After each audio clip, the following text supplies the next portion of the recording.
What's up, people? I'm Xogue, and welcome back to the next installment of the Sanguimancy mod spotlight. In this one, we're going to look at some blood magic automation.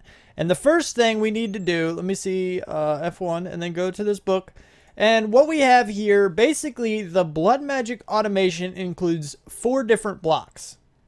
Alright, 4 different things. First of all, you have the altar emitter. And this is what we're going to look at first.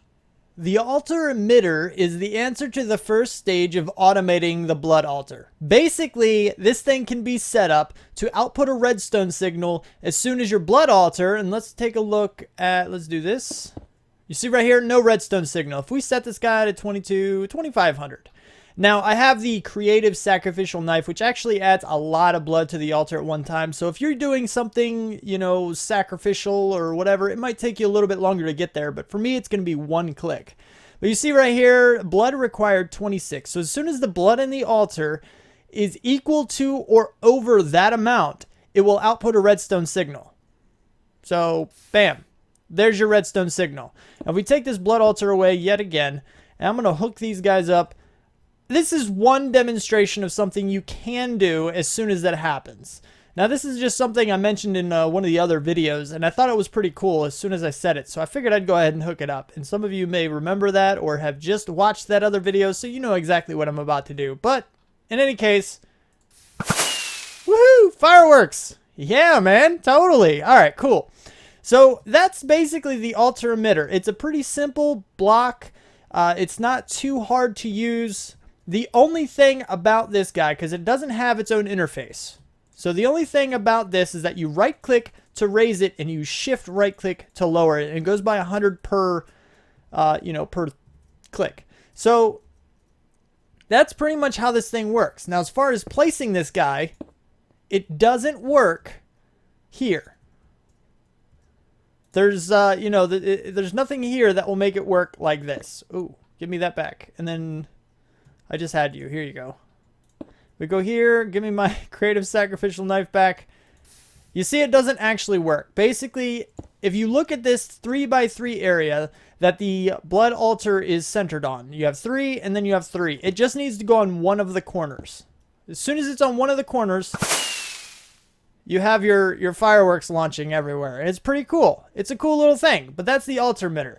That's a simple little thing you can do just to help notify you when things change. And you can hook this up in other ways. You can hook it up to any other mods using different redstone systems and stuff. Just so you get your own little notification, however it is you want to get it, that your blood altar is now filled up to a certain point. The next item we're going to take a look at is the altar diviner. It's the second stage of blood altar automation, and basically what you need to do is you make this item, and let's actually look in the book. Blood altar right here. You put the blood altar into a blood altar at tier 3 with 3000 LP, and it turns into the altar diviner. The other thing is that I didn't show you what the first thing was called, the altar emitter. I didn't show you how to make this, so we're going to do that real quick. Basically just a bunch of redstone, a blood altar in the middle, and a lever. And there you go. There's your altar emitter. Anyway, so back to this guy. The altar diviner will hold, it has 1 slot in it, right? You put it in here, and you see how it just kind of popped it out and then sucked it back in. That's what it does. That's pretty much what it does. But it has 1 slot, and it will hold your items until there is enough blood in your altar to actually, change them all over. And that's all it really does.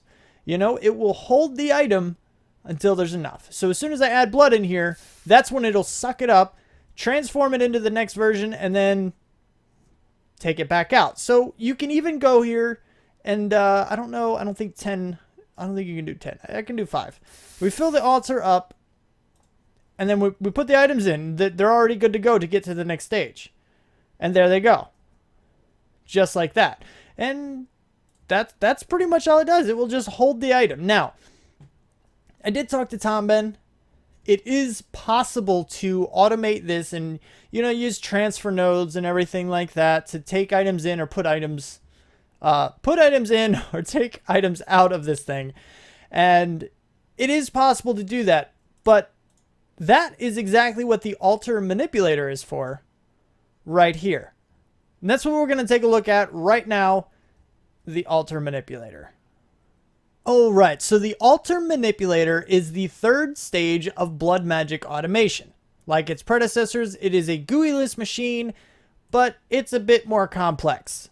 So we're going to walk through this one a little bit more slowly, just a bit, just a little bit. First of all, this is how you make it.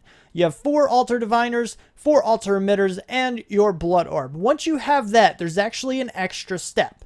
Because as it stands, you can put items in, and this thing will, you know, as the Altar Diviner did, it will wait until the Blood Altar is of the right tier and has enough blood in the system in the altar in order to convert those items into their appropriate blood magic alternatives. In this case, you know, stone to, blank slates. So it will do that. It will put them in and it will take them back out. But then the blank slates will be in here, and you cannot interfere with this guy on your own. You have to automate this. This is not something you can interact with your hands like the Altar Diviner you could.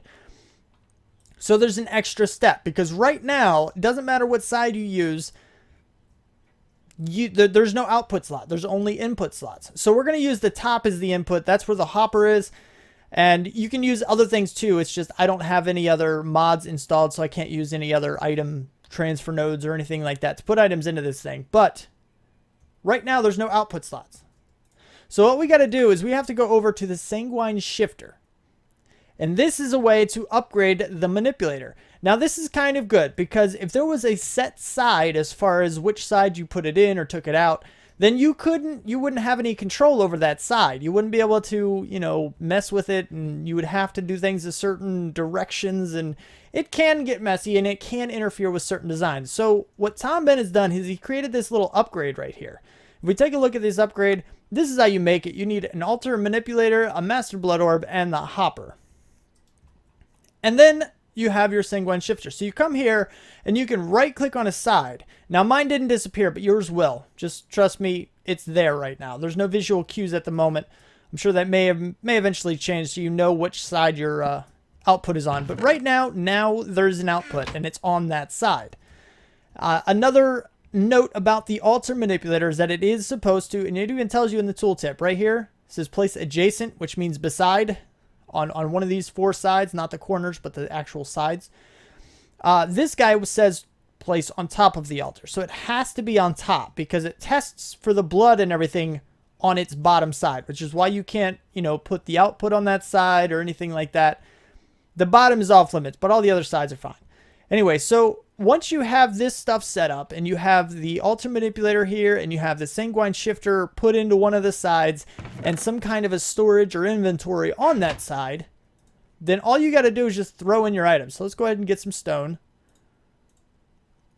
Not what I wanted to do. There we go. And we'll put 5 in. So if you put 5 in here, they're now going to be held here until there's enough blood, I believe. There they go. And you see they're converted? Bam, bam, bam, bam, bam. And they're not going into the chest.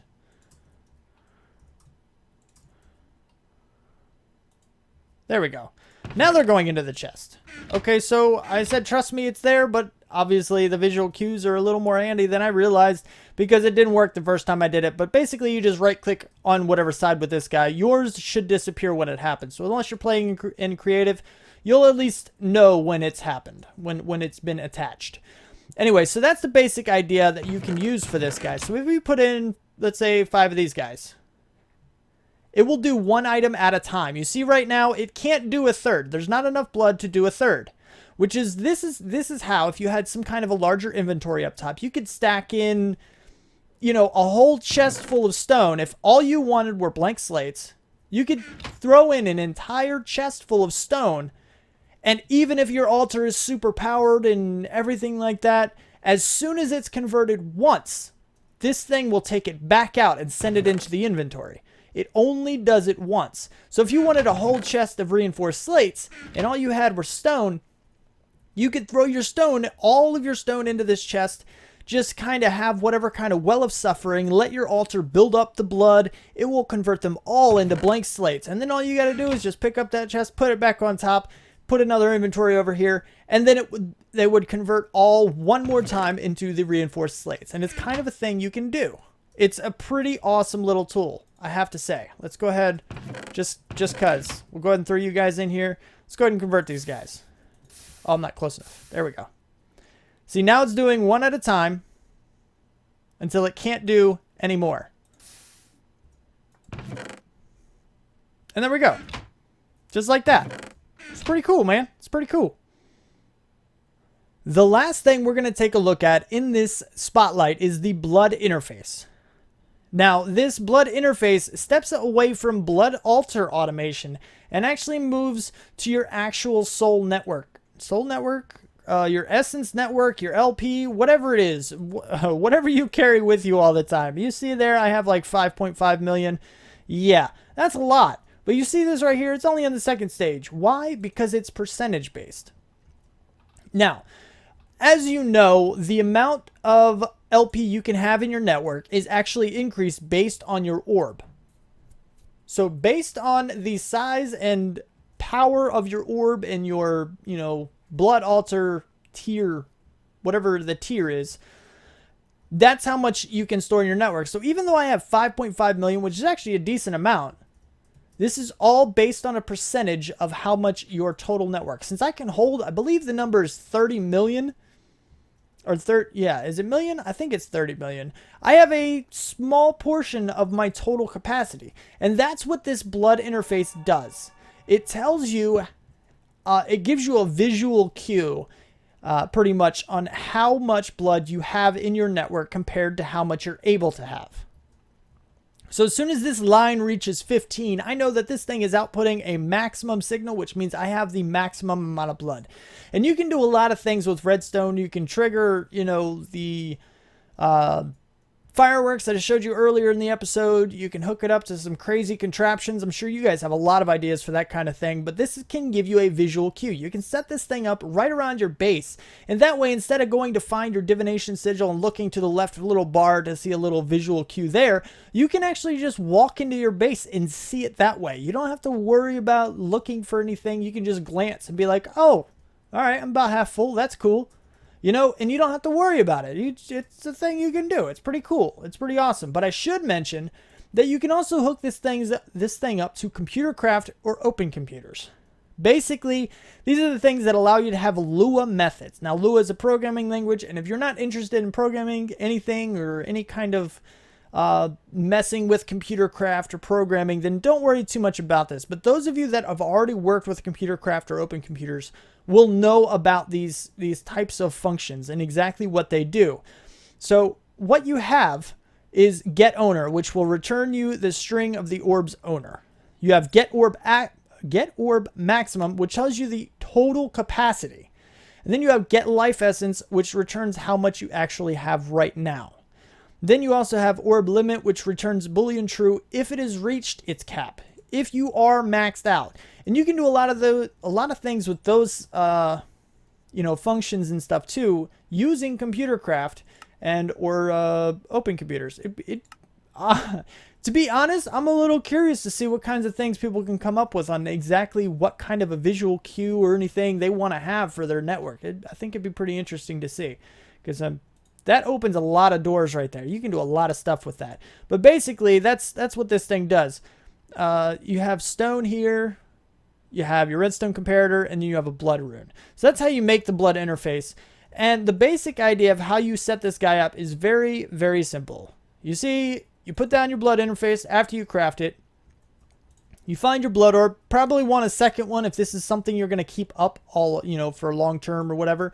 But then you throw the blood orb right inside, and then you hook up a comparator to it. Once that oh, I can't do that here like this, huh? Can't place things on glass, in case you didn't know that already. And you see right there, there is your redstone signal. Pretty much what it is. That's pretty cool, man. That's pretty cool. And there you have it. That's pretty much your blood altar and blood network manipulation and automation. And so you can pretty much do what you want. I mean, the things I described here in this video are basically just opening the door for you. This is how you get started. But after you have those redstone signals and those redstone levels, you can do a lot of stuff with this thing. And honestly, that altar manipulator, oh my god, that is something I've wanted forever. Oh, just makes things so much easier. So much easier. Like, you have no idea. It's just crazy. I could do so much with that, and the ideas are flooding my brain right now. But this is just a spotlight. So go ahead, use your own brain, figure out what you want to do. And if you liked the video, don't forget to hit that like button. Don't forget to check out the other videos that are down in the description if you're looking for something more in Sanguimancy. Don't forget to share, favorite, and comment if you feel like you want to.